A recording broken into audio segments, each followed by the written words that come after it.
Sir parachute கான்செப்ட்ன்றது வேற sir. விமானத்தில பேராசூட்லாம் கிடையாது sir. விமானத்தில வந்து விமானம் பறக்கக்கூடியது. என்னதான் பேராசூட் சொல்லுவாங்கன்னா, அவங்க இருக்கைக்கு கீழ அதாவது சீட்டுக்கு under the seat there is a life west.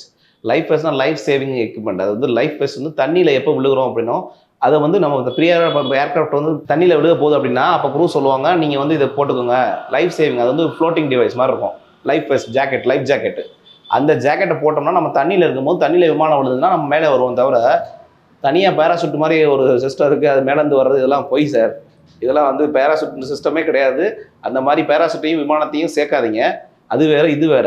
There is the seat எவாக்குவேட்டர்ன்னு ஒண்ணு இருக்கு. Fighter aircrafts. அதுல வந்து 2 பேர் போவாங்க விமானிகள். அப்படின்னும்போது அந்த ஃபைட்டர் ஏர்கிராஃப்ட்ல எங்கேயா ஒரு பாகங்கள் சேதமடைஞ்சோ, அது டெக்னிக்கல் ஆயிருச்சோ, வேற யாராவது பாம் அந்த ஷூட் பண்ணிட்டாங்க அப்படின்னா, சீட்டோட காக்பிட் சீட்லேருந்து ஒரு எஜெக்டர் மாரி ஒண்ணு இருக்கும். அத அமுக்கி அந்த மேலே எவாக்ஸ் டோர் ஓப்பன் ஆகி இந்த பேசஞ்சர் வந்து எஜெக்ட் ஆகி வெளியே வந்து அதாவது கேப்டன் வந்து வெளியே வந்து அப்புறம் அவங்களுக்கு பின்னாடி அந்த பேராசூட் இருக்கும் அதை அவங்க டிப்ளாய் பண்ணி கீழே மெதுவாக இறங்கி வர்றதுக்கான ஆப்ஷன் இருக்குது தவிர புதுசாக நீங்கள் சொல்கிற ஃப்ளைட்டில் விமானத்தில் பேராசூட் இருக்கிறத வந்து இப்போ தான் நான் கேள்விப்படுறேன். இதை வந்து விவாத பொருளாக எடுக்கவே எடுக்காதீங்க தயவுசெய்து.